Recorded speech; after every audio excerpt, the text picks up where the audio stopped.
most gracious heart friends of freedom, from out the light and love of the Eternal One, I am come to bring to you a sense of dignity which was given to you with the first breath and the first flow of individualized consciousness to all mankind.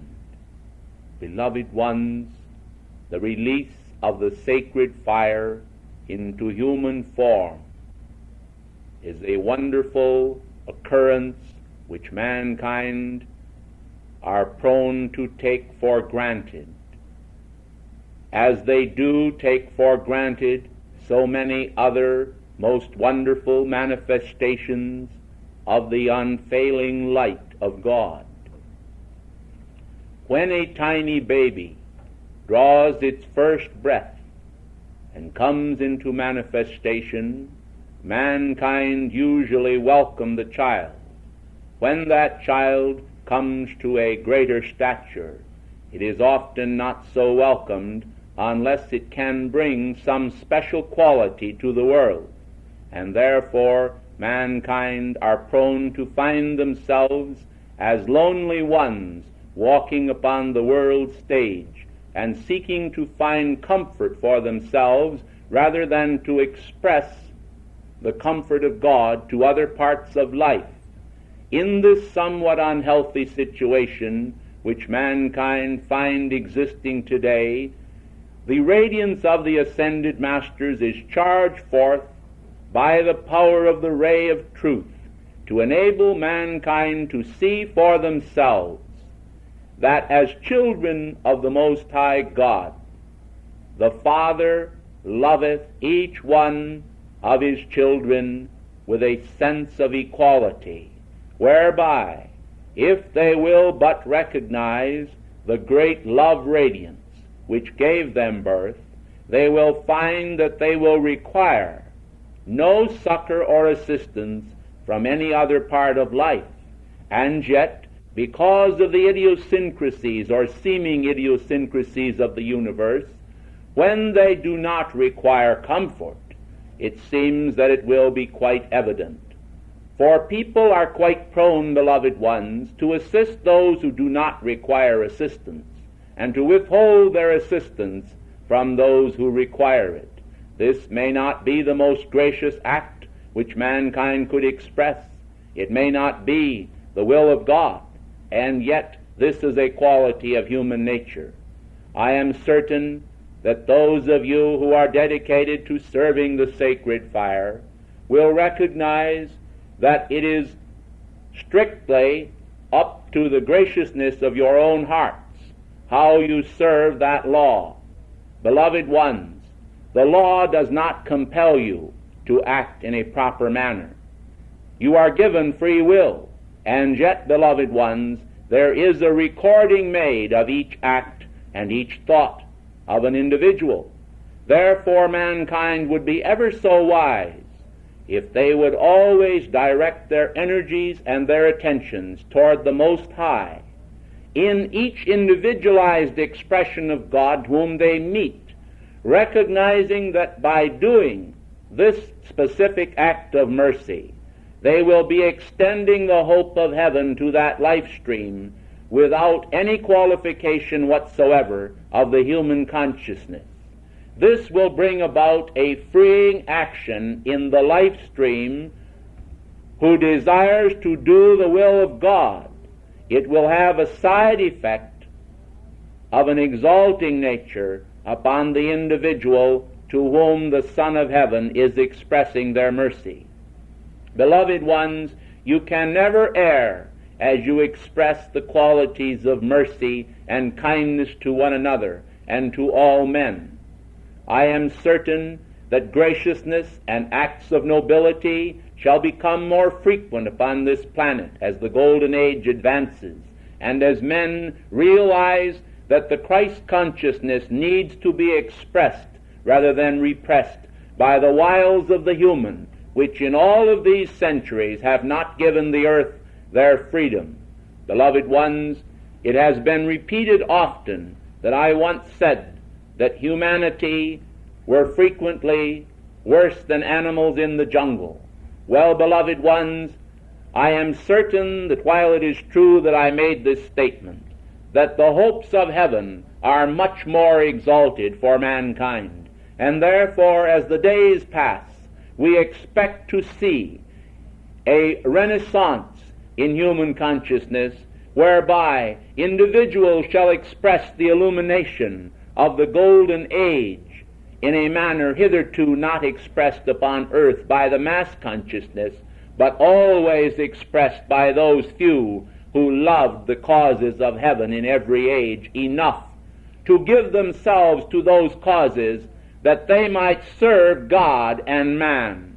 Man, the manifestation of God, has a far greater need for service than God himself. Beloved ones, nevertheless it is true that you are the hands, the feet, and the servants of the Most High God. It is true that as you yield yourselves to Him, to obey His precepts, His commandments, His ordinances, you become more like Him. And as you shall yield yourselves to the human, you become more human, but not more humane. Beloved ones, I think that this point which I am trying to make clear to you today will become increasingly clear to you as you stop to think about it. You see, beloved ones, mankind go along for a while just as an automobile traveling in a muddy road. They travel in the same ruts that were made by the cars before them. And oftentimes, if the car ahead was not maneuvered by a skillful driver, they find themselves in a precarious condition simply because they remained in the rut. Well, I am certain that the students of this activity and all men everywhere who love the light do not wish to remain in a rut, but they wish to establish new ideas in consciousness. It has been said that there is nothing new under the sun. Quite so, beloved ones, in one sense. But I am certain that mankind, because of the habits which they have of entering into ruts, will find it necessary to change all of those conditions by following the Christ. The way that mankind can pursue the Christ most effectively is by lifting their eyes up toward the hills, by lifting their hearts up toward the heart of their presence, and by gazing upon the perfection of that presence. That shining perfection can only be made manifest as it is envisioned in consciousness by individual life streams. This then becomes freedom for them individually. How can mankind, by mimicry and by imitation of human imperfection, expect to find the freedom which God intended them to have? If mankind were the best examples, God would not have found it necessary to send forth avatars and individuals from the heights of heaven to show mankind the way back home. Your beloved Gautama the Buddha was one of these great avatars, even as beloved Jesus and others of the ascended host. You must remember, beloved ones, that these great avatars in some past embodiments may not have expressed the fullness of the light as they expressed in the final embodiment preceding their ascension. Therefore you must be gracious to one another and understand that each individual life stream may be expressing the fullness of that which they are capable of expressing at any given moment. And in great mercy you must call for the perfection of life to descend and to envelop every one with whom you come in contact. I am well aware that this is difficult when you contact old momentums, focuses which are so age-old and so hard and recalcitrant as to be even harder than granite. Well, beloved ones, you must then rely upon a power outside of yourself, which is also within yourself. You must rely upon the power of your mighty I Am presence, upon the great God flame that is within, which can dissolve and cut away even pathways into the mountains. You recall, beloved ones, that many of the secret temples in the mountains were carved away by the sacred fire, by those initiates and those devotees who knew how to melt and dissolve the very rocks themselves and to carve out great chambers in the mountains, hewn out that mankind might worship in secret, closing those openings against the mass consciousness and inviting only those qualified chelas to enter. Well, beloved ones, when you meet an individual then who has a hardened heart, as it were, or has a condition of great recalcitrance, you will recognize that it may require a more than ordinary application of the sacred fire. Some of you may recall the condition where the disciples could not heal the individual or cast out the demon from him in the time when Jesus walked among men in his final embodiment. Well, beloved ones, as he descended, he himself spoke to them and rebuked them for their little faith. This faith that they expressed was a lack of faith, beloved ones. And when the Christ came to this child, he spoke to the young man and immediately caused the demon to go out. Man must understand today that in order to pierce the veil of human maya, which is like granite, around an individual, it may require some time before there is an actual release of that substance. Some of you who are familiar with the Unveiled Mysteries and other books which were released many years ago through my ministrations will recall certain episodes where it was necessary for me to place my hand upon certain individuals for some prolonged period of time in order to bring about a change in the conditions of individuals, which was very densified and very recalcitrant. Beloved ones, I am speaking to you today upon this subject for a reason which may not be apparent at this moment, but as time passes you will welcome the fact that I have given you this instruction. The reason I am speaking about it specifically is that some of you may encounter in the future those conditions which do not seem to yield to your first call or even to a persistent number of calls. And some of you, if you did not have a forewarning of this event, might tend to be a little discouraged because of the fact that your calls did not seem to be immediately answered. I want to tell you, beloved ones, as I have said before, that when a life stream through centuries after century has drawn forth a momentum along a certain negative line, and this becomes very densified and very hard, that even great masters, in changing and altering those conditions, usually do not desire to draw forth enough of the sacred fire to do it instantly, for fear of the harm that might come to that individual life stream. But there is a gradual release which seems to melt the very substance of hardness in that individual's world and release them from the bondage of centuries. This I would do today for each of you who would make a call to me within the secret recesses of your heart. I am not anxious to have you make some public display of this, but if you will speak to me within the recesses of your heart, and will express to me your desire to be free from the binding habits of centuries and those unwanted conditions which do not bring you the measure of happiness which your hearts would deserve, then I think, beloved ones, that it is high time that you find a greater freedom from those conditions by the power of the sacred fire. You must then accept the pressure of the love which I exercise in releasing you this day from those unwanted conditions. You must welcome the pressure of my love and let go of those conditions rather than hold on to them and retain them. Beloved ones, mankind are sometimes very much like young children. They do not seem to recognize the need to let go of a certain condition which is causing them distress, and they seem, as it were, to clutch it to them almost as a rag doll, which a mother desires to take away from her child simply because she wants to give the child something better. Well, beloved ones, we want to give you something better today and every day, and that is the only reason that we ever take away from you any condition which you may cherish which is not the best for you. But, beloved ones, please bear in mind that the wisdom of the great law always knows the perfect thing to do. And you, therefore, must acknowledge the law of God as first in your world and not try to maneuver these conditions by the human. The human, beloved ones, cannot possibly bring you your freedom unless it yield itself to the ministrations of your holy Christ self in your great God presence. As I come here today, I recognize the needs of the hour. Conditions throughout the world periodically seem to improve, and then they seem to worsen, as it were, for a time.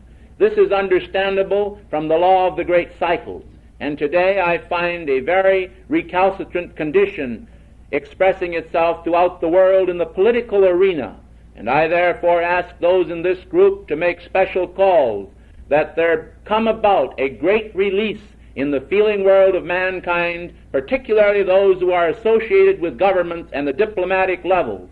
This is because of an increased and marked tension throughout the world brought about at this time. You will be serving mankind tremendously and the great light if you will call for a transmutation of those conditions. These conditions have expressed not only throughout the political world, but have brought about upheavals throughout various religious organizations and other situations pertaining to the freedoms of nations and peoples. Beloved ones, as you exercise your divine prerogative of calling for this transmutation, know that the call compels the answer. Remember, beloved ones, where two or three are gathered together in the holy name of God, there I am in the midst of them, and therefore the mighty flame of the I am presence answers every call. I think, beloved ones, that gratitude should flood the hearts of men if they knew how carefully they are guarded by the hierarchy of heaven, and yet, again, as little children, they seem to trust, or in some cases be suspicious, which is just the opposite of trust. But this is because they have not had the understanding which the great law would give unto them and flood into their world by the flame of illumination. Some of them have not had the understanding because they simply would not accept anything new. Once they seemed to embark upon a certain specific course, it was as though they felt that that course could not be altered. Well, beloved ones, you have the power to alter a course when it is the wisest and proper condition to manifest in your worlds. But you must recognize that this is the great law of God, which must act for your freedom, and not some human condition which you would impose falsely contrary to the great law of God. I think that you recognize that the great ascended masters are in themselves advocates of freedom for everyone. There is no one in this room or upon this planet that we would hold in bondage, and yet some of you have pledged yourself at inner levels to a specific service to mankind. Well, beloved ones, we do expect you to keep your vows as best you have made them, and we expect that you will fulfill those covenants you have made with your mighty I Am presence, and we will assist you in the fulfillment of those covenants, beloved ones, according to the pressure of your own acceptance and the open door of your heart. How can we, beloved ones, interfere with human free will if that will persist in having its own way? It is only when mankind acknowledge the principalities of heaven as taking precedence over all earthly authority and knowledge that that heavenly authority can act in their world. Do you see, beloved ones, the recalcitrant conditions of the outer world are brought about because mankind simply would not heed the call of their own mighty I Am presence. Some of you are familiar with the history of France to a much greater degree than others, and you will recall some of my ministrations at the court of France, where I attempted time and time again to contact members of the French nobility, because I felt that they were the most receptive, in most cases possessing the best education, and possessing the power of influencing other men, so that there could ensue a permeation of the great cosmic law of freedom to the people of France, amplifying the mighty fleur-de-lis of the threefold flame within the hearts not only of the French people, but of the entire planet. Well, beloved ones, because they closed the door upon me and refused to heed me, much good that would otherwise have expressed through those centuries and dark periods did not express. Do you see, beloved ones? Those individuals themselves were ever so curious as to my personal life. They were really enamored, as it were, by the fact that I seemed to possess the power of mysteriously disappearing from their midst, even as Jesus possessed. They were also amazed at my seemingly great wealth, and they were also quite shocked at my age and at my appearance.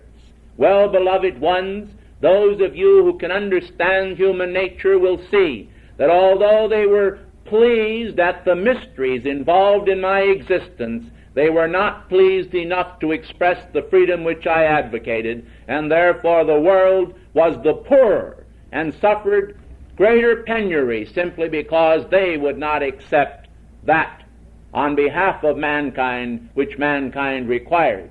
Well, beloved ones, you today are in the position of those noble men.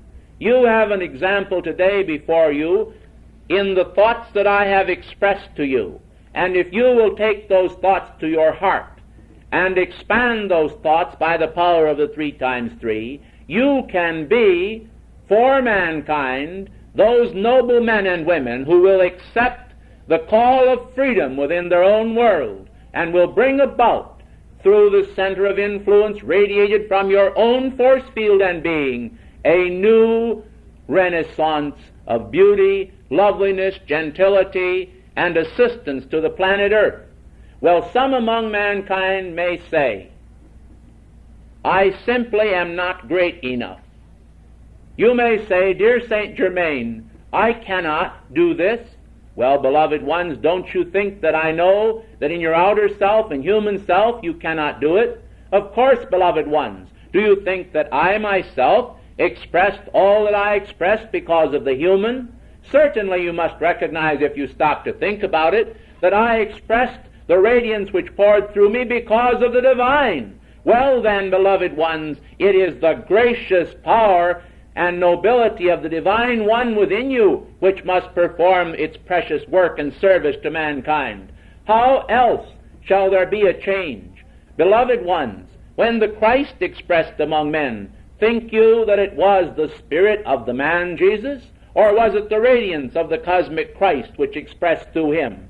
It is always and forever the eternal principle that is magnified, but it is the individual ego that accepts the principle, beloved ones, of light and welcomes that principle to take dominion in its own world. And when this occurs, the individual no longer is expressing humanly, but is expressing divinely as the Father intended in the beginning. Therefore, in the holy name of freedom, I stand this day as an advocate of freedom for the earth, to render that assistance from our octave of which I am capable. I ask only, in the love of God, in the name of the ascended Jesus Christ, that you vow within yourselves, if you are willing, to render your service as an outpost of that presence here among men. I thank you in God's name, and I greet you with the spirit of the morning and the love of the dawn. Beloved ones, somewhere upon this planet at every hour, the dawn is shining with radiant hope into the hearts of a waking people. Let you, beloved ones, then, be that people now, as I touch you gently upon the brow with the God flame of immortality called forth from the heart of God within the great central sun. I thank you and bid you good morning. O thou wondrous radiant perfection of the cosmic Christ, thou dawning perfection of life within the hearts of men, express thou thy perfect plan within each waiting, individualized heart. Express the perfection of the presence everywhere, that men may know that I am God, that men may know that the I am within them is God, that men may know that the I Am is good, that men may know that the I Am possesses the intelligence of God and the fullness of all that is the heart of their own mighty I Am presence, the wondrous source of light, love, and perfection. We greet thee again, and hourly, and momentarily, and forever, in the essence of thy supreme intelligence and consciousness, expressing in the hearts of men, in the hearts of angels, and throughout the universe, as the tangible light rays of love from the heart of Almighty God.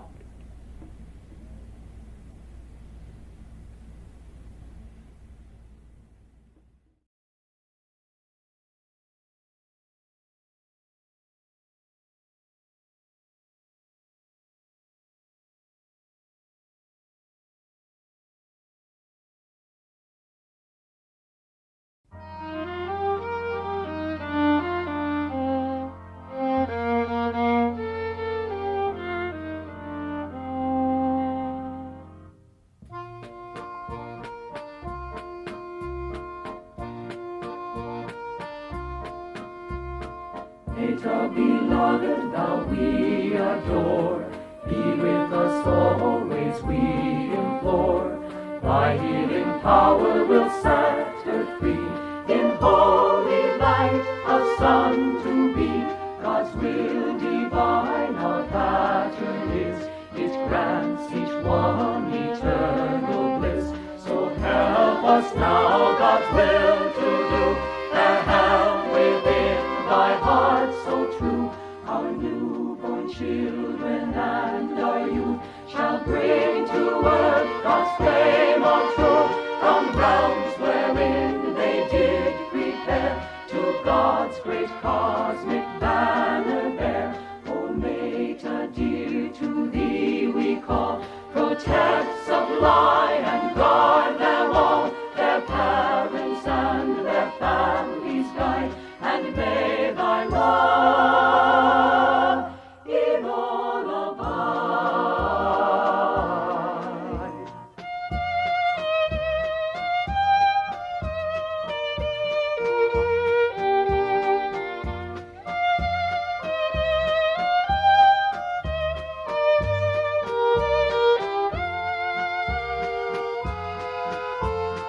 Meta, beloved, may heaven bless thee and thy loved ones with success. Sanat Kumara, our blessed Lord, and Venus too by earth adored, their patience and eternal peace will hasten our dear earth's release, and in light's power again set free, all life will dwell and serve with thee. Our newborn children and our youth shall bring to earth God's flame of truth, from realms wherein they did prepare, to God's great cosmic banner bear. O Meta dear, to thee we call, protect, supply, and guard them all, their parents and their families guide, and may thy love in all abide.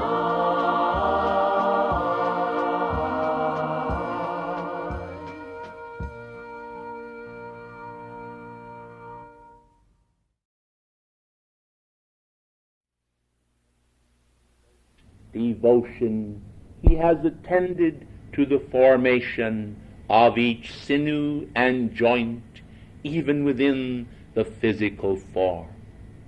How carefully he has envisioned the far reaches of the mind, endowing man with the capacity to understand much of the life immediately around him in his own environmental world, and to reach out into the far-off vastnesses of an unfettered eternity, a cosmos teeming with focuses of light and love in the many mansions of the Eternal Father. I bring you greetings this day from all upon Venus who serve the perfect law of love. I bring you the greetings of those wondrous visitors who come frequently, ever so often, to our altars, even beloved ascended Master Jesus, beloved Mother Mary, and others known so well to your planetary home and to its people. Some have not recognized or realized that in the many mansions of the Father, the great ones from the planet Earth, those ascended beings, ever so frequently journey on wings of light, materialize their gracious forms, and bless our people with their own momentum of God happiness. Beloved ones, God happiness is more faithful than the beautiful geyser that erupts so constantly in one of your national parks. Beloved ones, God happiness, like a bubbling spring, wells up from within the consciousness of men and brings the wonders of eternal happiness to each mind. It is ever the joy of new discovery, for there is such a delicate veiling of the allness of God from even the consciousness of the created parts of the vast whole. It is a delicate veiling whereby mankind perceives the gleams of the wonders of eternity, reflecting through the gentle folds of this curtain, this thin veil which conceals the beauty of God from the eyes of man. And as wonders after wonders begin to unfold, mankind find that as a mirage in the desert, it is ever a little more removed from their understanding and from their consciousness. And so it is, beloved ones, for God himself is transcendent. And the God within man is like a pioneer spirit, reaching out and expanding all of his own glorious capacities to love, to serve, and to give of the vastness of himself as love to man. And therefore the love of God expands today and is more expanded than it was yesterday. And although it may be true that it is the same yesterday, today, and forever, it possessed in the yesterday the capacity to expand still more into the infinite, all-knowing wonders of eternal values. Do you see then, beloved ones, how that mankind are intended to know the mysteries of God as they make themselves worthy of understanding those mysteries? Oftentimes, and ever so frequently, men have desired to know how they might remove the pain and the bane of some serious and frightful disease from amongst them. They have spent vast sums of money and tireless energies. They have kept a vigil in the night in their scientific laboratories, and the angels and the great cosmic beings have guided them. There were times when they did not understand the voice and the inner guidance that was directed to them, and they erred in their apprehensions, and delays ensued, whereby years passed before some frightful calamity could be averted. And then at last a receptive heart. O precious ones, how wonderful is a receptive heart! Came into existence through the progress of some individual who desired to unfold their abilities, both of a scientific and a spiritual nature, and by reason of their attunement and their service, another milestone was passed on the road that wipes away from the eyes of humanity every tear and brings to mankind the fullness of that God happiness created simultaneously within the first photon of all creation. Blessed ones, if you pause to think upon it, each cell of your being contains within it a wonderful direction from the eternal Father of all. The Father of lights, then, has endowed each tiny point of light that makes up your body or your bodies, and has endowed that particular specific part with a God quality which will keep it in perfect harmonium if it is not tampered with. It even contains within it the healing power to right all wrongs, to calm the boat of life as it is tipping amongst the storms of life, and to right the craft, to steer it in a straight course, and to bring it safely home. Do you see then, beloved ones, that all of this power and direction and guidance is inherent within the cells of man, within the cells that make up and compose his body, and within the streaming neurons and electrons that make up his mind and mentality. Beloved ones, all that is recorded in man can come under the domination of the immortal Christ Spirit that is locked within the hearts of man as light. In this wondrous light, all past thoughts of error can be transmuted into light. The shadowed substance which men have in ignorance created can be banished forever by the power of divine change. The universe, beloved ones, is not locked on some collision course whereby it must inevitably collide with some other object and therefore find chaos rather than order. The universe is set by the law of love within the safety of God's hand and heart on a direct, swifter than an arrow flight that leads to the very heart of God's divine love.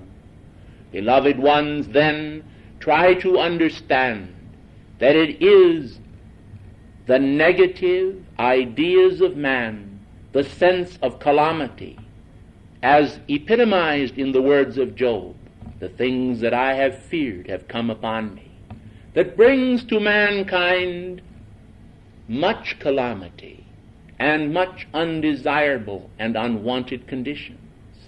If they would attune their consciousness with the harps of heaven, which are of far greater value than mankind might at first imagine, they would find that in that spirit of eternal harmonium which manifests in our octave, there is the immutable power of God that leads men to victory over every outer state of consciousness or condition. Beloved ladies, you who recognize full well that it is the Father's desire to have your faces reflect the beauties of inner octaves, how wondrous is the Spirit of God in erasing the lines of fatigue and negative thinking from even your physical forms. Do you think, beloved ones, that we, by the power of light, did not utilize that precious light of God in order to make ourselves that perfect outpicturing of the Eternal One, and thus manifest God's beauty? God's beauty is within you all. It is within the light of your eye, within the smiles you wear upon your faces, and more important, within the smiles that you feel within your hearts. You are his children. You are endowed by him with light, and this light is your treasure. As you qualify this light with the intelligent comprehension of the divine plan for your own world, you will become a living Christ in action.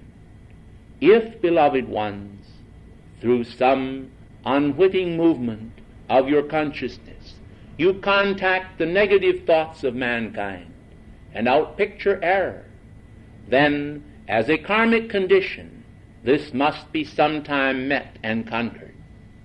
The law, in its great mercy, has frequently tempered the wind to the shorn lamb of mankind's identity, and mankind have sometimes been freed through the law from the necessity of immediately reckoning with some condition which they have created. In mankind's lack of understanding, they have frequently been emboldened because the mistakes and errors which they have committed did not come immediately to recompense, and therefore they have continued on a personal course of error. Later, when the great law perceived that they were not intent upon finding the design of their own God virtue and externalizing it, the great scales of karma tipped, and the balance of that karma unredeemed came forth for redemption to them, and calamity was not averted, and they were victims of their own self-delusion. Beloved ones, this was not the fulfilling of the great plan of love. This was not the fulfilling of divine intent. This was not the plan of God.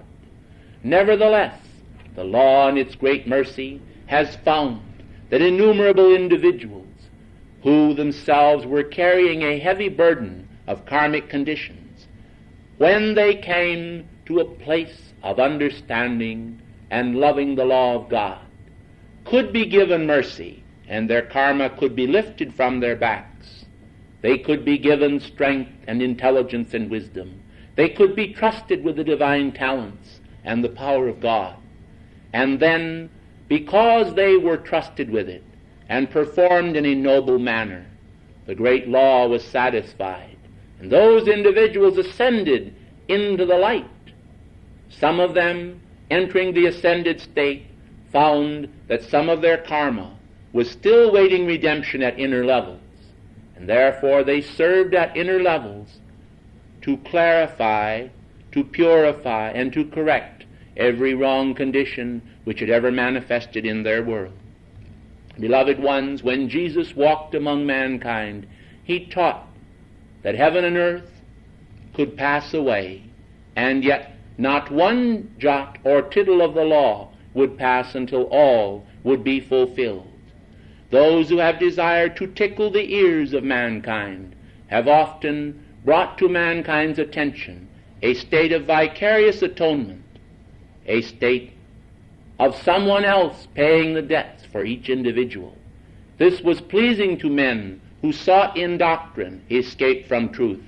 Those, however, who want to know the truth and pursue the truth for its own sweet sake will understand that all human error created by any part of life must be corrected by that part that created it, and the law cannot be broken.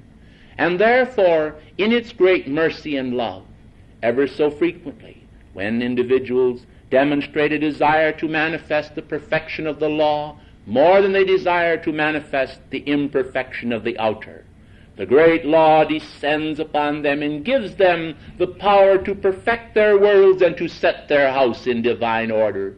These individuals are given special grace, and eventually they ascend as Jesus did from Bethany's hill and find their freedom from human fetters. As I said before, this does not mean that that which has been forgiven by God must not yet still be recompensed for. And so the great law enables those individuals, even in their ascended state, to make some precious demonstration of their love, and therefore they continue to serve the earth and the mankind of earth as an ascended being, pouring out the joy of their heart in correcting every jot and tittle of the law which they themselves, when yet in human form, made as error. And so, beloved ones, I tell you this great law, so that no one will be emboldened or will be in ignorance and therefore continue to commit errors and wrongs, thinking that somehow, in some way, some great ascended master or some master upon the earth can wipe the slate of their karma clean.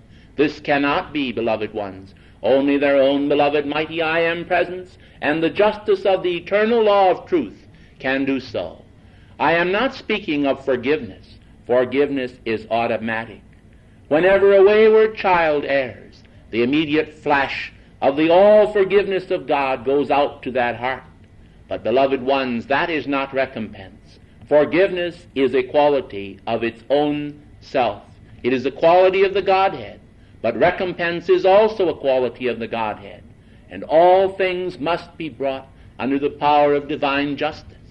Therefore, precious ones of the light, individuals who experience a healing on behalf of the great mercy of the law must understand that whatever brought about the condition of ill health ought itself to be corrected so that that illness will not come upon them again. This was taught by beloved Jesus also, who said, "Go and sin no more, lest the worst thing come upon thee." This is the desire of the great masters, to teach the law of truth, not to tickle the ears of men with that which is not truth, and therefore find that in the end the record chalked up against that life stream is not a clear one or a virtuous one, but is filled with the inequities of life, those inconstancies which men learn from one another, not as divine virtue, but as divine error. In the wholeness and perfection of the great law, the great white brotherhood extends to mankind the eternal felicity of Almighty God, the eternal love of the All-Father for his children, who brings many sons to the captivity of the light because of their love of the light. Beloved ones, men of freedom choose to serve the light, and because they serve the light turns to serve them. Your beloved Saint Germain, Jesus, and many others have so ordained their lives. Self-ordained, self-chosen individuals, chosen by others in the higher octaves, and yet choosing themselves by their own free will to answer the call. Today, as I am speaking to you, the call is going forth from your own holy Christ self, calling to each one of you to answer the call of life, the call of destiny, the call of that immortality that beats your heart and sustains your life upon this planet. You are not alone. All mankind are hearing the call of their own mighty I Am presence. Some find that their ears are waxed dull of hearing. Some find that they cannot hear. Some find that they can hear but cannot heed. And therefore the inexorable wheels of karma grind on as a juggernaut of justice, brought to mankind and manifesting as the evil that God does not desire, but the evil that mankind will not shed. Today I am come to you in the name of mercy, in the name of the great cosmic law of all love, to bring the healing of God to the family of nations, to show mankind the way that leads home, not by that which is not amity, but by that which is unity, the unity of perfection and truth, the unity of men working shoulder to shoulder to move the ponderousness of human thought from mankind's heart, until as a rainbow bridge of light, thin as a gossamer veil but charged with the atomic energy of the ages, mankind will find that power of light flowing through their worlds as divine energy that will exalt their consciousness into the beauties of the eternal octaves. I am sure then they will not miss the paltry scenes which unfold before them here. For in the beauty of eternity they will behold that all things past were but temporal images, occupying their mind along the road to the journey's end, but nothing to be compared with the palace of light that is the Father's home. You, beloved ones, as pilgrims upon this journey, are responsible in one sense for your brothers. You are your brother's keeper, for you are all children of the one Father. I, Meta, coming to you today, bringing the greetings of our planet, desire that this earth shall be a sweet and noble reflection of all that our lovely Venus is. And therefore I call to the sacred fire today, that it may be charged into your worlds in my words, which are cups of light, that the spirit of eternal truth may be cherished by you, as beloved Hilarion, who was St. Paul of old, cherished truth, that you as Pallas Athena, the beautiful goddess of truth, may come to cherish truth within your hearts, far above human error, and in this great love of truth will recognize that truth is God. And so the question which was asked in the episode of Christ before Pilate, what is truth, will be answered by each man for himself, and each man, as a part of God, will come home to the heart of truth, to the heart of eternity's values, brought into the realm of the present, the power of victory over defeat, the power of the ascension over the descension into form, the power of light and the rainbow rays over human ideas, until all is healed, all that is imperfect and incorrect, that is out of the way, is brought into the way. The pathway that is denuded of thorns, but the pathway that blossoms with roses around about the feet of the pilgrims, roses of hope, roses of peace, roses of the perfumed and adoring love of all life, and above all, a way that safely journeys back to the source, stream of life, the central sun authority, the governing, commanding presence of the mighty I Am within the heart of each individualized life stream. O focus of eternal love within the hearts of men, come once again to manifestation. In the fullness of time let there be a new race manifest upon this planet, those who run in swiftness back to the heart of God, back to the heart of love, back to the way perfect.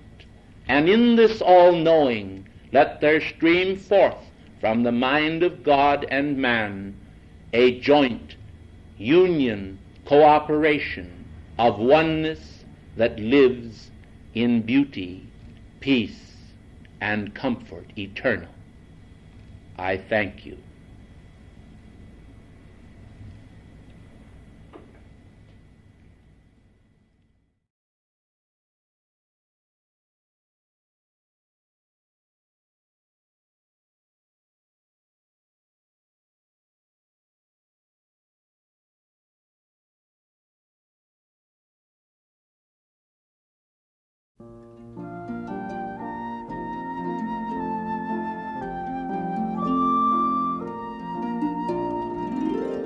I love you truly, truly, dear. Life with its sorrow, life with its tear, fades into dreams when I feel you are near. For I love you truly, truly, dear.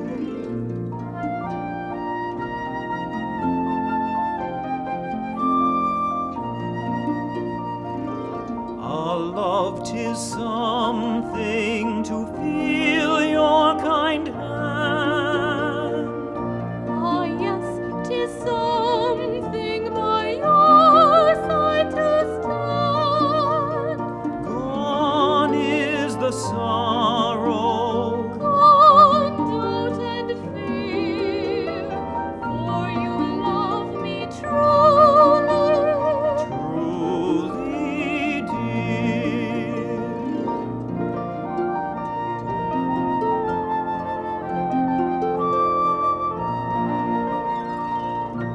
I love you truly, truly,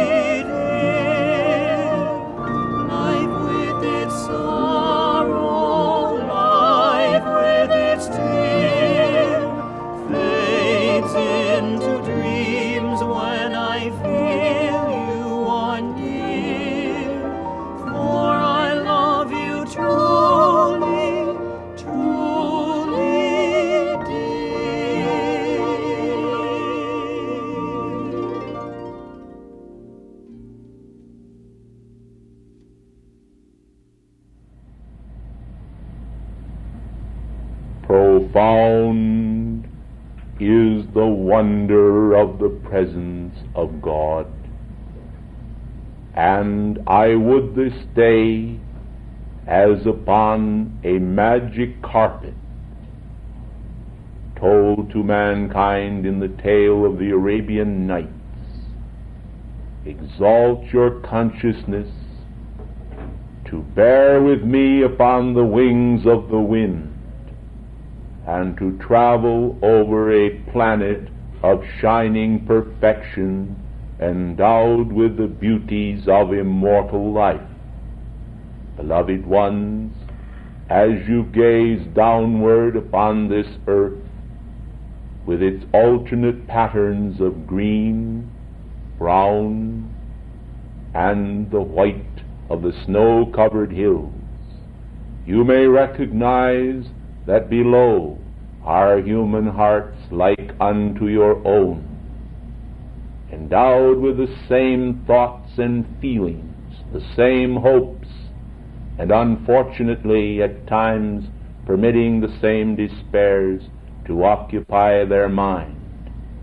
I am this day speaking unto the students that they may understand the need to express the power of love as a radiance, as a sun shining in its splendor, that all who are below in consciousness may be endowed with the best that is within you. Have you stopped, beloved ones, to pause and reflect upon your own individual manifestation of the light of God? You are as a magic lantern, as a motion picture projector. The light of God is within you, and your consciousness is as the film or negative through which the light passes, blazing upon the screen of manifestation that specific quality which the film itself outpictures. But, beloved ones, the light of God that does not fail continues to emanate from the center of your being and floods forth a splendid ray of crystal white purity. The colors, beloved ones, are within this radiance of purity. But, beloved ones, the film, the negative, the individualized expression is your own. It represents the externalization of your own thoughts and feelings, the action and reaction of the play of energy upon the force field of your being. It represents at times, as it were, a haphazard manifestation which mankind have not attempted to control. And then again, it represents a perfected manifestation from the ascended Master's octave of consciousness. But, beloved ones, if you will pause now again and reflect upon yourself and the use of energy which you use daily, you will recognize that you have the power within you. The light of God as shown within the splendid consciousness of the Christ. The light of God as it shines within the consciousness of every ascended master and cosmic being. And that this light that emanates from you can be released in the full intensity of your great God self, unqualified by the imperfections upon the temporary film of your conscious being. Beloved ones, as you use the violet transmuting flame, you are washing the imperfections and streaks from the film of life, from the lens, and you are purifying that lens, and that film is being washed and altered by master artisans so that it can reflect the purity of the light rays which pass through it. And this makes you then no longer an individual expressing temporal manifestations of imperfection, but it makes you a son and daughter of the Most High God as you drink into the consciousness of the eternal light that is within you. Now then, as you take this journey around the earth upon the magic carpet of your mighty I Am presence, as you gaze down upon those below, would you, beloved ones, offer them the weeds from the garden of your consciousness, would you qualify the imperfection of your world and pass it down upon them? I think not. Beloved ones, you would offer them the light of God that is within you, charging forth its radiance through your consciousness and blessing them, for only the light can bless mankind. Precious ones of the light, human personality, created by the misuse of consciousness, even when individuals have noble aims, is no substitute for the shining light of the great divine self within. This light within is the self-same source that is within all, and there is no difference in the qualification of this light, and therefore individuals expressing it do not think in terms of lesser or greater, only in terms of the greater light itself, as it represents the purity of the allness of God. Therefore, precious ones of the light, as you pass over the earth, you offer the best part of yourself to mankind, and the best part of yourself is the best part of ourselves. It is the best part of all life. And therefore the raising action which you shed upon the earth, like a sunbeam of shining perfection, elevates in consciousness those men below whose consciousness is below.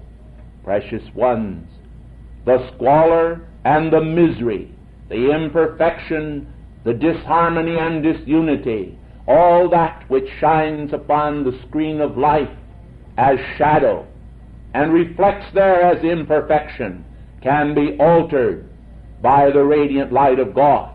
Now some of you may have wondered why I said shines.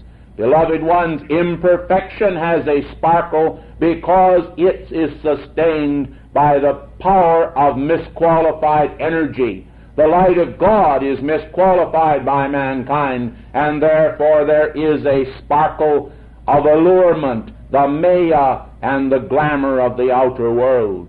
This does not substitute for the radiance of the shining perfection of God. It may seem to for a time, but it will be found to be merely a pall upon the senses that will not satisfy the soul, hungering and thirsting after the righteousness of pure perfection, which can only come from the source, the allness of God. Beloved ones of the light, Jesus said unto mankind, I am the way, the truth, and the life, and it is the I am of all that is the way, the truth, and the life.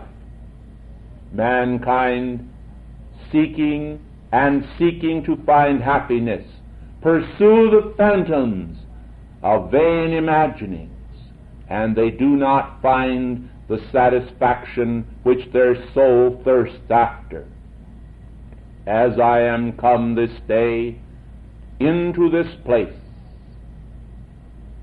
where a work of art is presently on display from my own homeland, France, I come to you to charge into your world that supreme consciousness that exalts mankind and lifts his mind up to behold the sustained beauty of life, which is unperverted by misused human intellect. I would like to make you aware of that, so that you would always sustain that action within your world, and you would be able to kiss goodbye those aspects of human consciousness which have produced misery and unhappiness in your world. Now, beloved ones, some of you who may desire to see the Mona Lisa may also desire to see some of the works of my hands in my embodiment as Paolo Veronese, but I would like to tell you, as I have said before, that today my services to life are to assist mankind to be artists and artisans of the Spirit, that they may make of themselves as self-sustaining creators as God intended, a work of art, a thing of beauty that is a joy forever to all with whom they associate.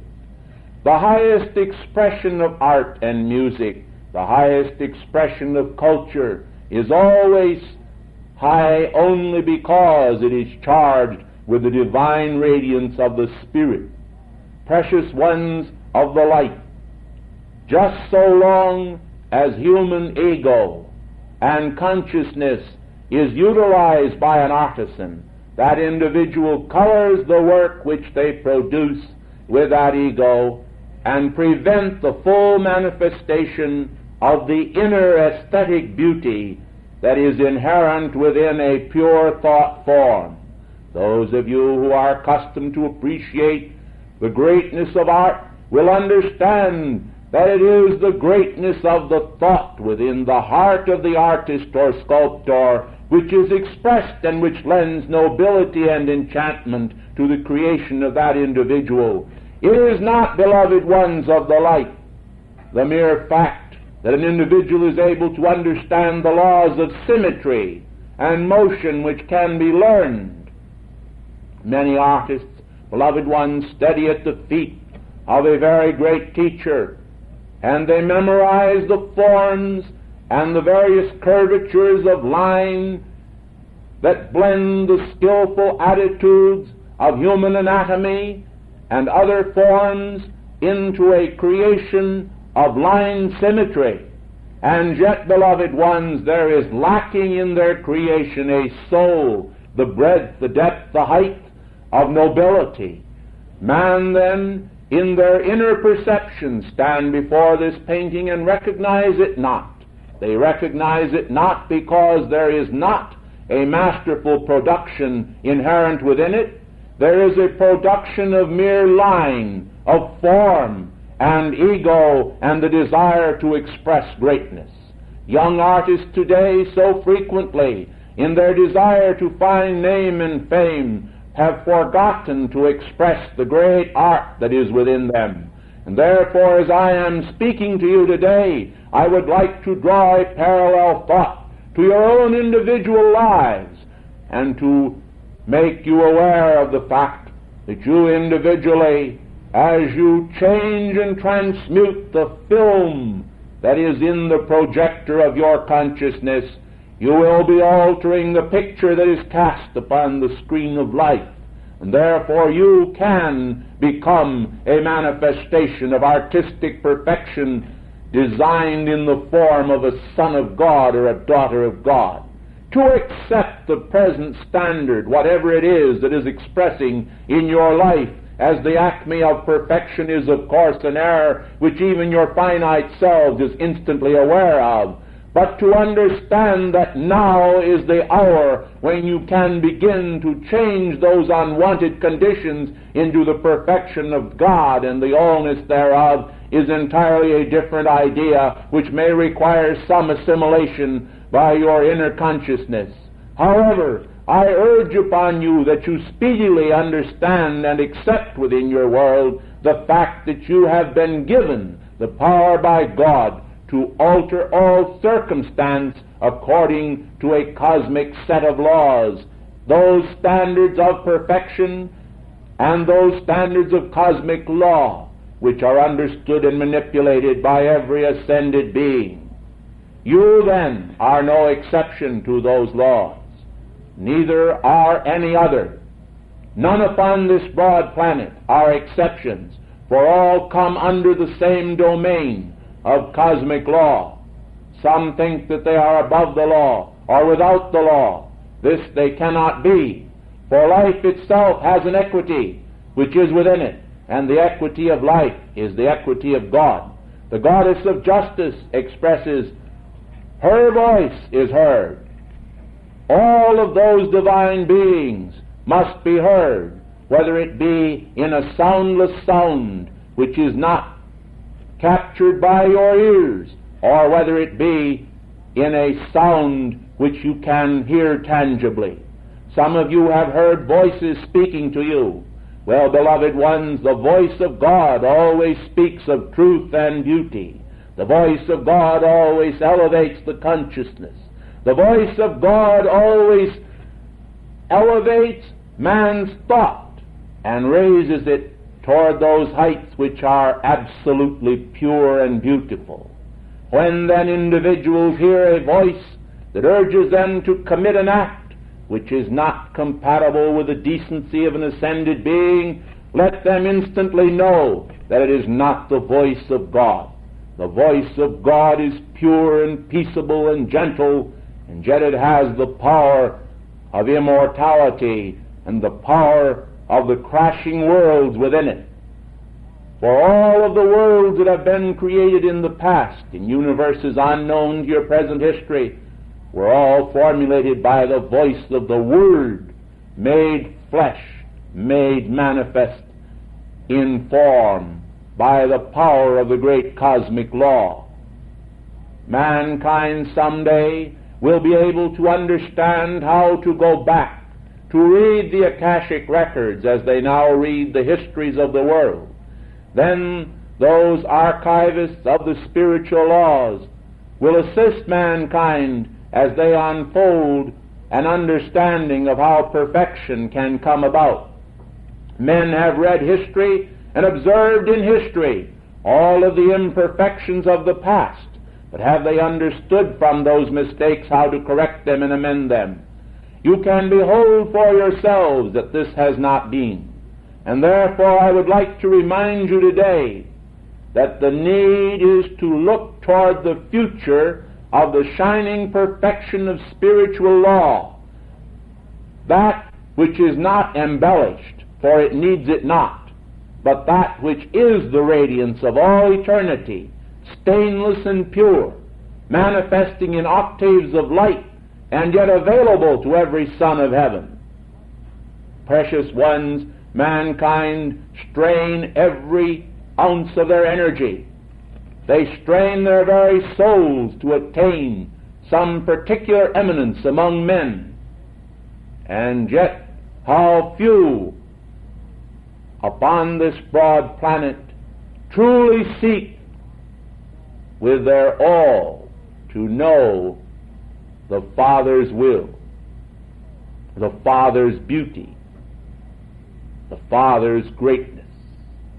How few are willing to offer their all.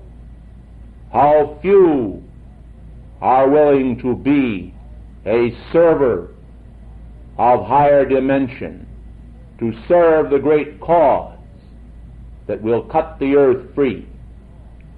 I would like to speak to you for a moment, beloved ones, about those fetters which mankind have installed so securely about them, as though they were afraid if those fetters were cut they would float away and drift into an empty nothingness.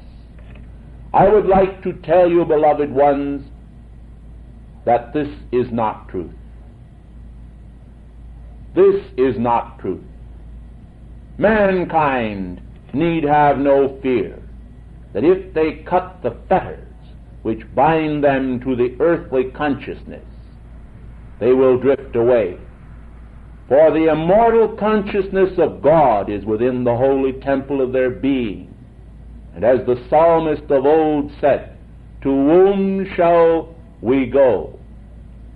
Beloved ones, where can mankind go? Where can they flee from before the face of God, seeing they dwell within Him and are active in the principle of immortal life? Pause then again and recognize that as you cut those weights and sins of human omission and commission from your consciousness, you will be enabling that consciousness to rise. And as it rises and looks up toward God, it cannot escape entering into some measure of the eternal mind. That measure at first may seem small, because it will be limited by the finite. It is as though a person stood before the window of a large shop, covered over with the accumulation and dust of centuries. Then they dipped a cloth into water and began to make a small hole in the dust of this window. At first, a small ray of light would come in. If they pressed their eye against this tiny hole, they would be able to see far and wide. But if they stood back from the window, the hole would still seem small. And so it is with the window into eternal beauty. Men, as they temporarily press their eye against the small hole, while they sit in heavenly places and are in our radiance, in an exalted consciousness, are able to momentarily catch a glimpse of the wonders of our octave. When absent then and separated, as it were, in physical form from one another and from those heavenly places of consciousness, it is as though they backed away from the window and the whole fades into a limited nothingness, and the shadowed window itself seems once again to occupy their consciousness. What is the remedy? It is so simple that I am sure you have immediately deducted. It is to clean the entire pane of consciousness, and then you will be able to see all of the purity of God at all times. You will not blame others. You will not blame organizations. You will not blame religious institutions. You will not blame individuals among mankind for your lack of vision and perception. You will immediately recognize that you have in the past neglected to clean the consciousness of the eyes of your soul and to gaze at the purity and beauty which was all around you. And so today, as I have carried you in a spiritual sense upon the magic carpet of the world's greater and larger view of beauty, I would like to point out that to God, the world is a shining planet of splendor and perfection. Its people are pure and noble and grand, sons of God, radiant and shining with light. Man finds it difficult to understand that God would not understand of the existence of sin and inequity. Well, these are theological matters which I shall not touch on upon this occasion at length. But those of you who are hungry and thirsting after righteousness will understand this one idea, that it is impossible for the mind of God to be full of iniquity, and therefore the mind of God cannot contain any iniquity whatsoever. It is all purity, all perfection, and it is not, therefore, aware of human emotion. I would like then to say unto you that you ought to become godlike, and then all of the maya that is around you and surrounding you as tangible fetters to your consciousness, mark you well, will be found to be nothing. It will be found to be as bands of salt immersed in the sea. It will evaporate, dissipate, and be found to be nothing more than spray or foam spumed upon the human consciousness, in temporum. I would like then to ask you now to think of a pink rose. And as you think of this pink rose, recognize that cherubic and loving beings have formed it under divine direction. Realize that those beings who have formed it cherish it. Recognize that those beings who have formed it give, as does the bee, the nectar of his being to become honey. The nectar of the flowers, beloved ones, taken by the bee, is charged with a specific quality from the bee himself and manifests in the honey. And so the perfume of this rose is a saturation of the essence of love from the heart of those cherubs who have created this beautiful rose. Mankind, in their love of the perfumer's art, are aware of the fact that floral fragrances stimulate spiritual understanding and assist mankind in recognizing and sensing inward beauty. Now then, as you gaze upon this rose, be aware of these factors and recognize that the love of God is ensouled within the pink radiance of this beautiful rose.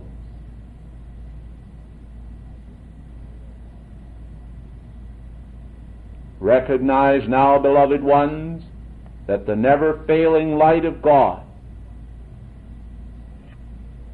is shining through the radiance of this rose out into the world of form, and is not limited by time or space or dimension.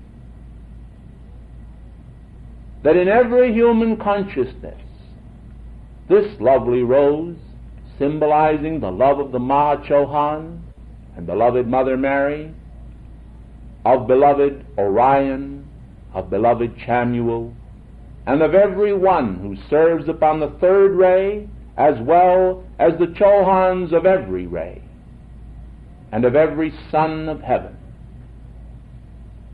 is a symbol then to all of hope and loveliness. So is divine love. Divine love is greater than the rose. Divine love is greater than every floral offering.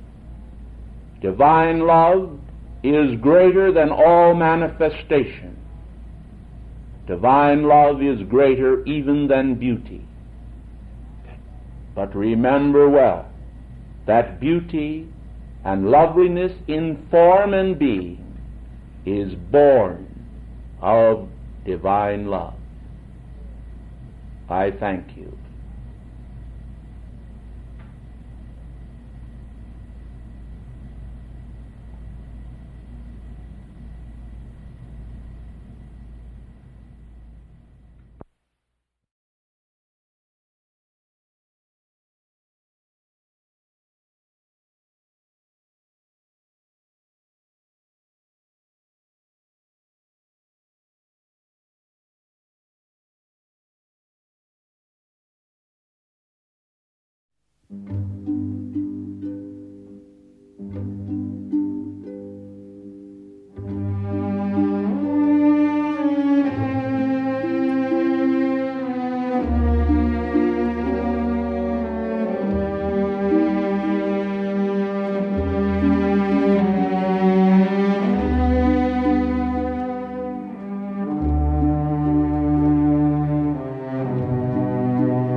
Beloved friends of the infinite and never-failing wisdom of God, mankind do not realize that they themselves are co-creators with the Father.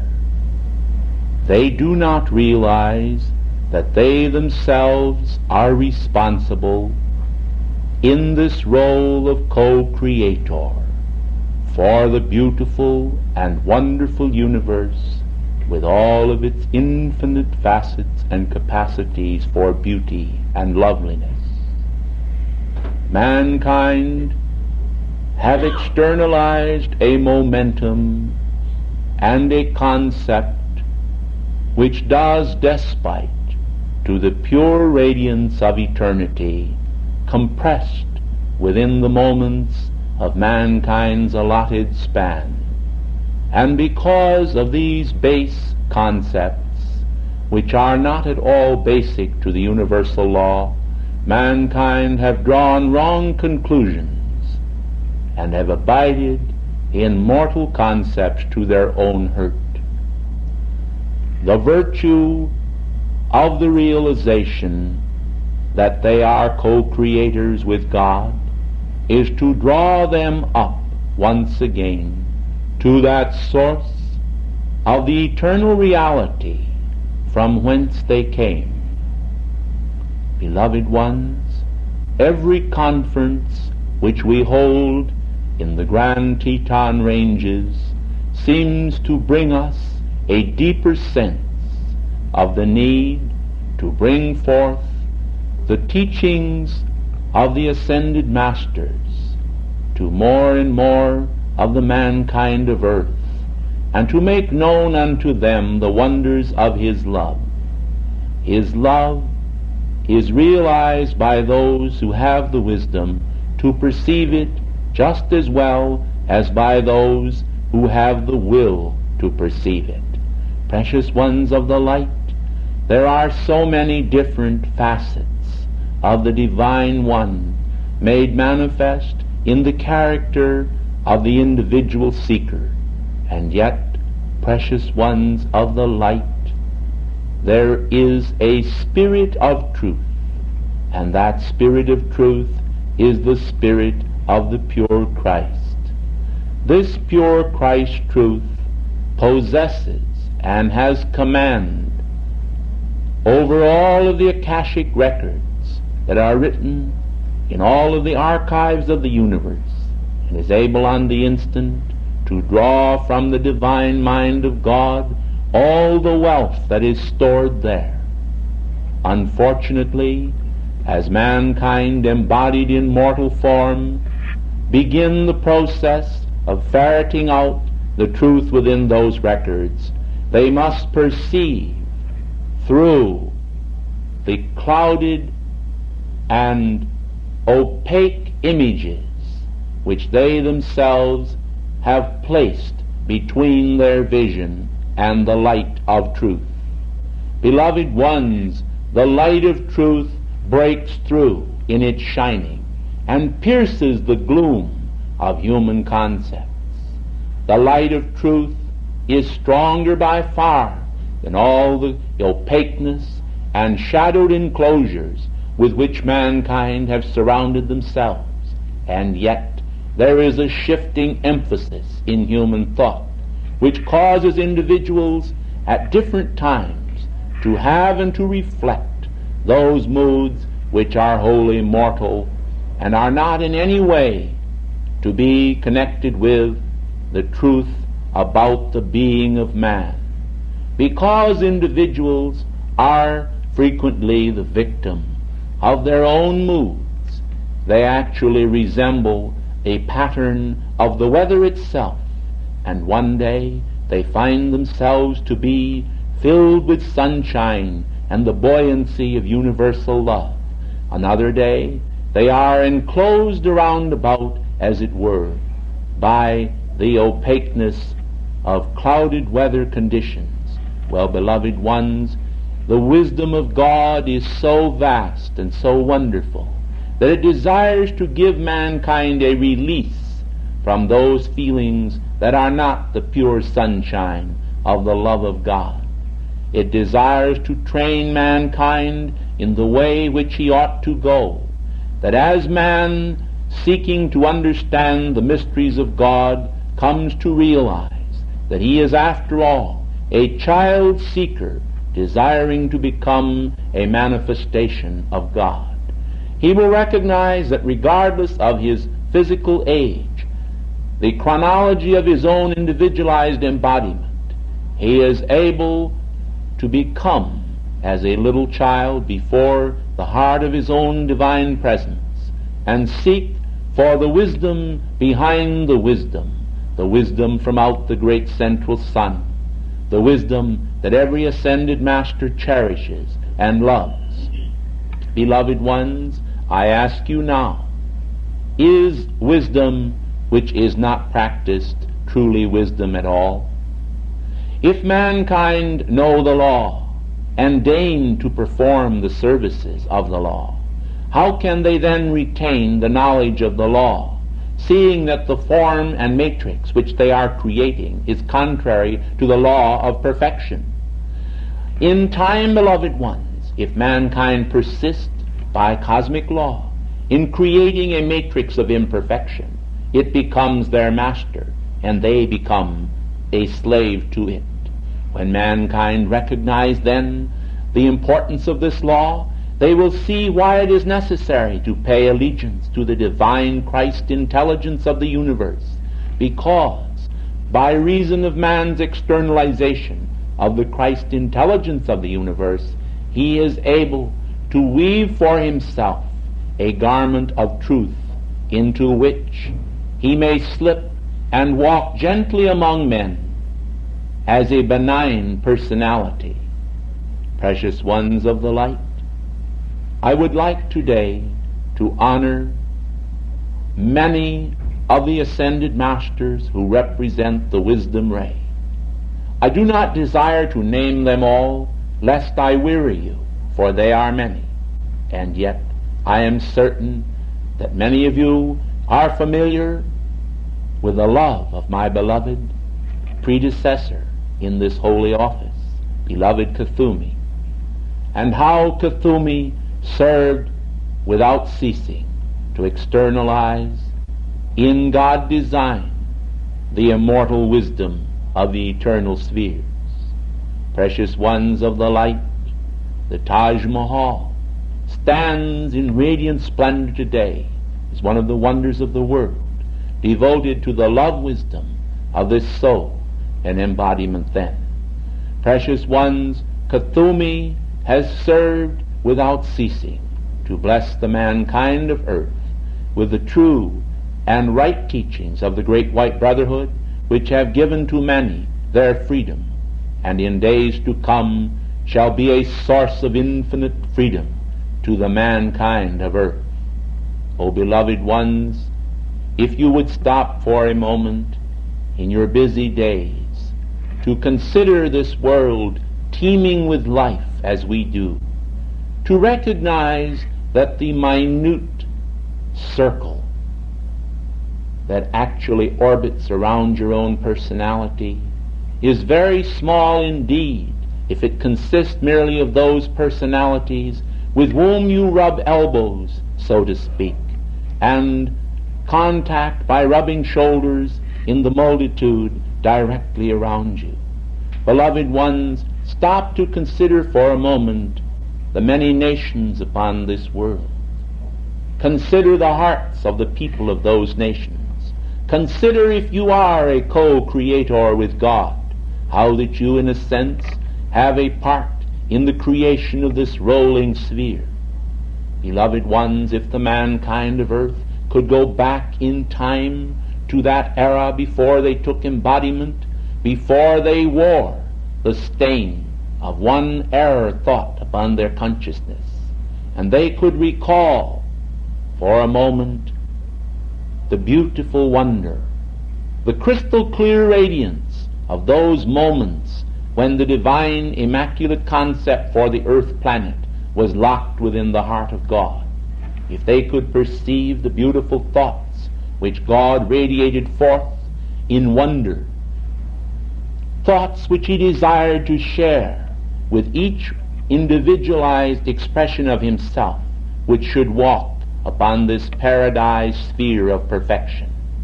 If you could consider for a moment the tumultuous love, the love that cascaded forth and radiated forth and spiraled forth and waved forth through the entire substance and form of the earth, even before it was solidified and densified into matter.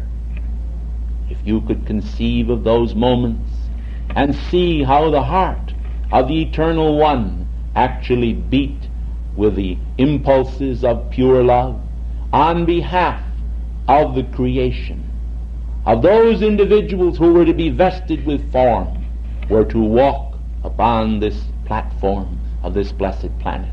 If you could consider for a moment his love, and then consider now how that the world today, in all of its opaqueness and density, is a blighting in manifestation of the hope of the Father. If you could consider then, beloved ones, how that you yourselves enter into a spirit of co-creativeness with God, and in a sense are responsible for the world conditions, and, beloved ones, recognize that all are. It is not you alone, it is all mankind, and those who then are carrying the burdens of the world upon their hearts and their shoulders, these also, in effect, are and shall be guardian spirits of this blessed planet. It is the wisdom of God that those individualized sparks of the divine intelligence who recognize their own co-creative ability with the Father of all ought, by reason of their recognition and the blessing of that intelligence, to take their place in assisting this world to find its freedom. Beloved ones, those who know not or do not yet realize, cannot serve justly, for they are yet in blindness and walk in darkness. How can the blind lead the blind, beloved ones? And therefore the hope of heaven is based upon those of you who see. Do you recognize then the wonderful responsibility that you have as you wear the garments of divine intelligence, as you go forth among mankind to bear the glory of the world teacher, to bear the glory of the divine intelligence, to bear the nobility of heaven upon your brow? Beloved ones, how quickly are the words of ascended beings forgotten. Many times, as we conclude our addresses, the mankind of earth, charged with this solemn responsibility, scamper forth and scurry forth as children from a schoolroom. Our words seem sometimes forgotten in the press of life, and they are recalled periodically at moments as your attention dwells upon them through either the printed page, recordings made electronically, or by means of that precious memory which you have and which was a gift from your own divine presence.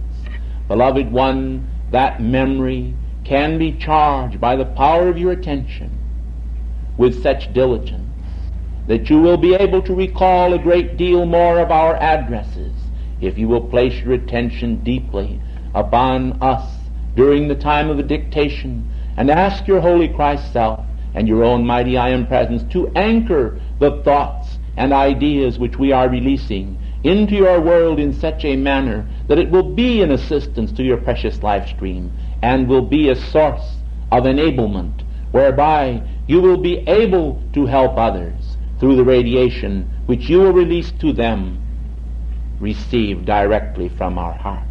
Have you considered, beloved ones, how that your heart is a crystal chalice, and that you actually may remove, at the time we begin our addresses, the lid from the jar of your own heart's chalice, and that you may then store the radiance of our light within this precious jar, gently placing the lid thereupon at the conclusion of our address, and holding it anchored there as a treasure of heaven.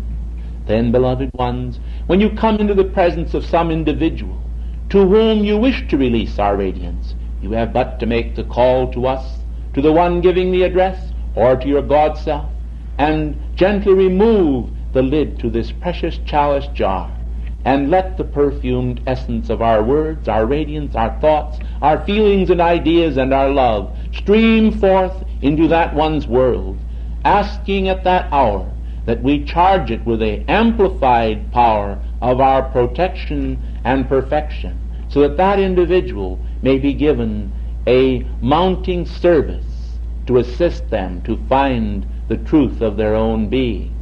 Long ago, beloved ones, the mankind of earth suffered the rigors of extreme initiations in finding initiation into the heart of the great white brotherhood services. Many of the mystical fraternities and societies today, which still exist as remnants of that ancient past, are still retaining some of the particularly rigorous forms of initiation which we required in times past. Some of them have actually lowered the bars, so that today mankind do not know or have little conception of the intense action which was required by the great law in our obtaining our initiation under circumstances which were entirely different than that which you find today. Beloved ones of the light, be glad, be happy, and rejoice that the way has been made simpler and easier for you. Do not take it so much for granted. In the name of holy wisdom, consider it as a boon which the economy of life has projected to this generation, in order that this generation, which has been given so much, might be able to render such a great service as to assist the earth in this day to find its golden age freedom, a freedom in the golden mean of perfection and beauty externalized out of the chrysalis of human affairs. Beloved ones, human affairs today may reflect much of human discord, and much which certainly shows a lack of wisdom and perfection.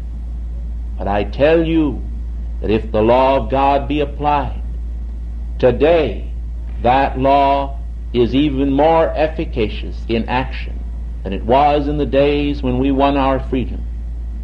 For there is behind you, standing firmly behind you for your victory, the wonderful power of the ascended Master Jesus, the tremendous power of the Mother of the world, beloved Mother Mary, the glorious achievements of beloved Saint Germain, the beloved Count. All of this, beloved ones, is only a drop in a bucket to be compared with all of the ascended host.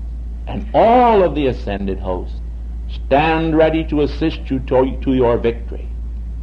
Beloved ones, I call your attention now that beloved Jesus, since his ascension, has increased the power which he had even then to a dimension scarcely realizable by mankind. Mankind who in their scriptural interpretation would take his words, saying, all power in heaven and earth is given unto me, as being the ultimate, may not be able to understand how that since his ascension, in the infinite, incomparable, transcendent depths of God, he has increased through the centuries his power and his love. They will not understand it perhaps because they limit themselves to finite concepts. But if they will let go of finite concepts, recognize the universal perfection, the progressive order in the scheme of things, they will perceive that even in the octaves of light there is progress being made. Therefore you have today the mounting perfection of innumerable ascended masters, which is progressive from day unto day, and their mounting momentum is a great assistance to your life streams. I recognize, as do all the ascended masters, that the distractions of today and of this hour are vast. That today there are the jarring and the clashing of gears in modern mechanical contrivances, that noise as it has never been known in the past exists today. And yet, beloved ones, with all of human discord and increased tempo and acceleration of those forces of distraction, the mankind of earth have 10 times as great an assistance rendered from our octave. And therefore, if they will, if they desire with all their heart to win their victory, it is more than possible. It is a very probable reality for anyone who will be faithful to their eternal, immortal presence.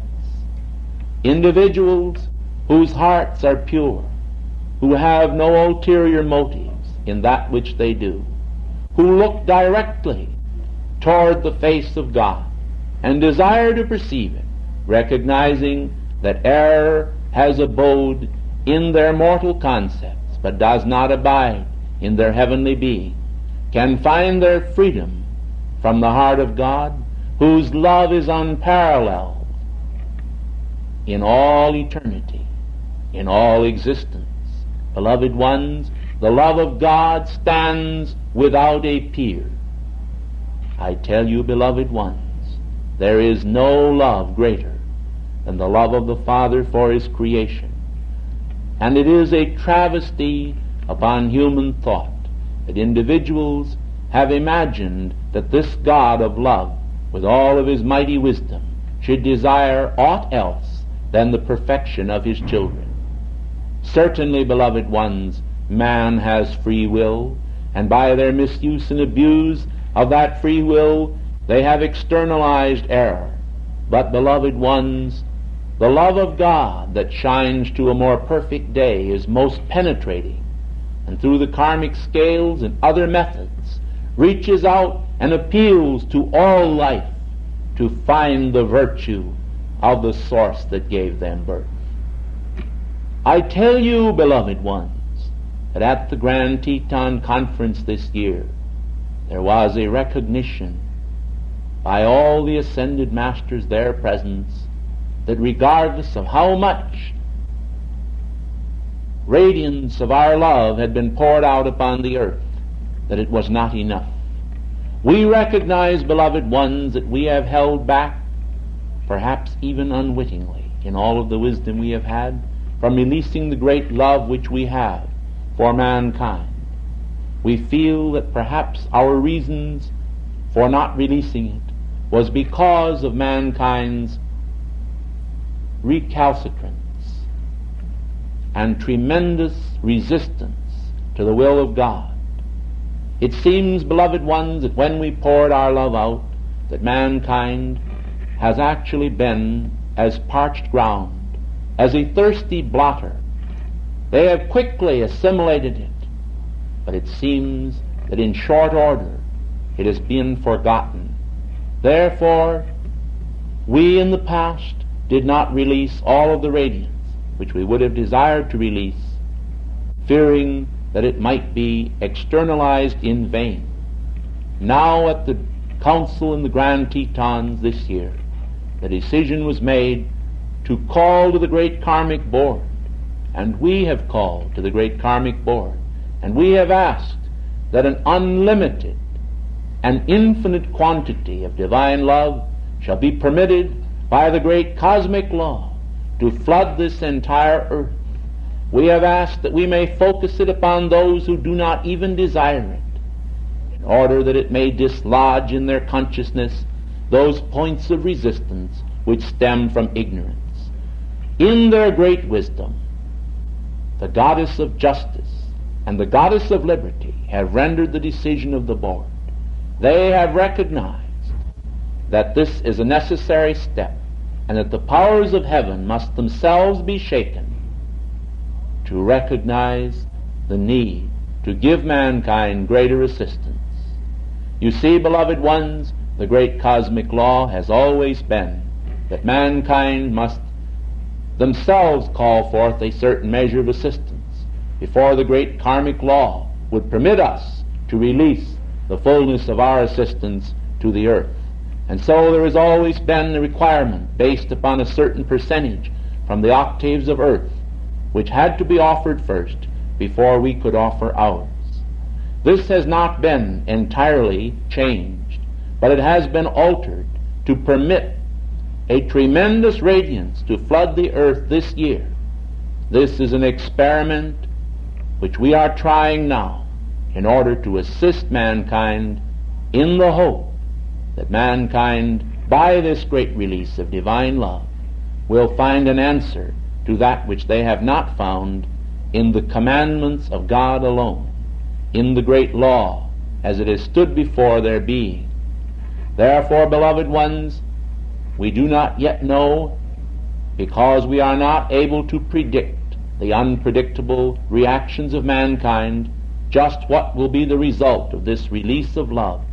But it is our hope that it will result in a tremendous change in the very natures of mankind. I hope that none of the students will misunderstand this concept. We have not altered the structure of the universe. We have merely called for a greater outpouring of divinity, of the radiance of God, of the power of the Holy Spirit, and of the release of the love from our octave automatically, without reserve, without interference from human opinions or ideas. This has been granted by the karmic board on an experimental basis, not in the sense that heaven experiments, but because the ascended masters themselves have debated and called to the karmic board and to the heart of God, asking for this release. If it is approved in action by mankind's acceptance, it may be extended as a great assistance to the world. If it is not approved at the end of the year by mankind, it may be withdrawn and conditions will revert to that which they were at the beginning of this year.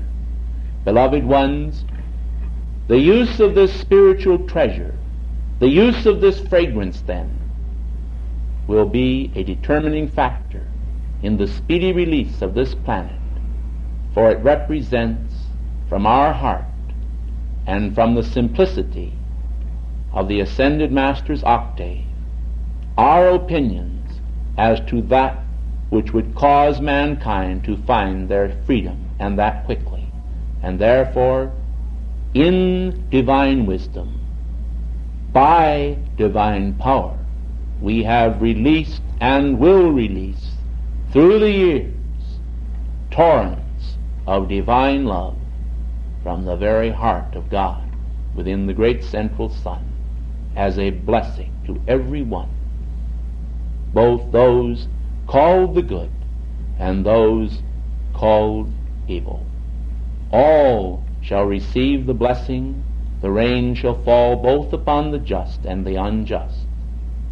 But I believe that the wisdom of the ascended masters shall be justified, and that the children of earth shall rejoice in the fruit of this endeavor.